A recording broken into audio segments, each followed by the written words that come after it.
What's good, guys? Prince Sports here. Happy Friday, man. I don't have my cup of Joe, but I have tea. All right? I gotta stay healthy, man. I mean, that caffeine shit, not too good for the heart. But I want to say this much. I noticed something about Scottie Pippen. Congratulations. You are now a scapegoat. Your legacy is just being a scapegoat to try to uplift other players that you have no business even being mentioned in the same breath as. Okay? Now, let's not get this twisted. Scottie Pippen is not a great player. Scottie Pippen is a good player. There's a difference. Good and great are not the same thing. All right? It's a difference between second and the difference between being number one. We are not all equal. And Scottie Pippen is not a top 50 player. He's a top 100 player. And as time goes by, he's going to get dipped down even more and more. But one thing that's going to stay high is the Magic Johnsons, the Michael Jordans, the Larry Birds, the Kobes, the Shaqs, the Tim Duncans, the LeBrons. They're never going to go down to 100. And if they do, then that means you got to have a hella load of a lot of good basketball players. We ain't talking about until generations from now until that actually happens. That may never happen within our lifetime. But nevertheless, why are you propping up Scottie Pippen? Here's the thing. It's by over-the-top LeBron fans. You know you don't have enough ammo to compete with Michael Jordan when it comes to GOAT, because Michael Jordan checks all the boxes of being a GOAT and LeBron checks less boxes. LeBron checks more boxes on not being the GOAT and Michael Jordan checks less boxes on that issue. So here's what you do. I can't compete with Jordan, so maybe I should try to uplift his teammates.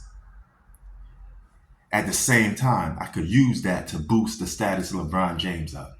See, that shows you you're not dealing with a GOAT when you have to try to put down other players to prop up one player. So you use Scottie Pippen as a scapegoat. But you could make a case. If Scottie Pippen never even joined the Bulls, he'd probably be like a 3-time All-Star in a 16 or 15-year career. That means he would have spent a majority of his career being a role player. All right? So we all know Jordan was an all-star before Pippen. Jordan would have been an all-star with or without Pippen. He would have been an all-time great with or without Pippen.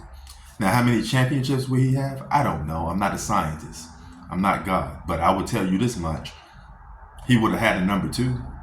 And if he had a number 2, he still would have won championships. But Scottie Pippen wasn't going to win no championships because he's not a number 1.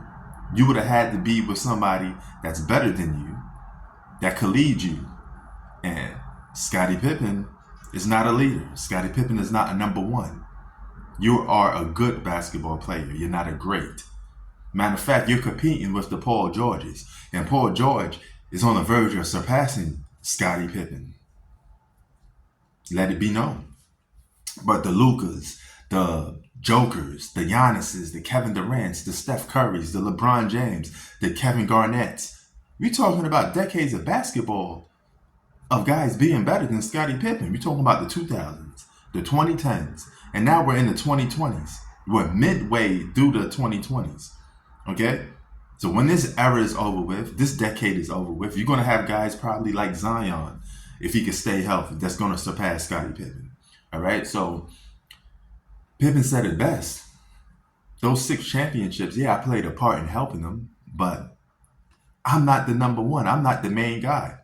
This is the same guy that said Giannis was better than him because Giannis was winning MVPs and being a capo, something Scottie Pippen never was.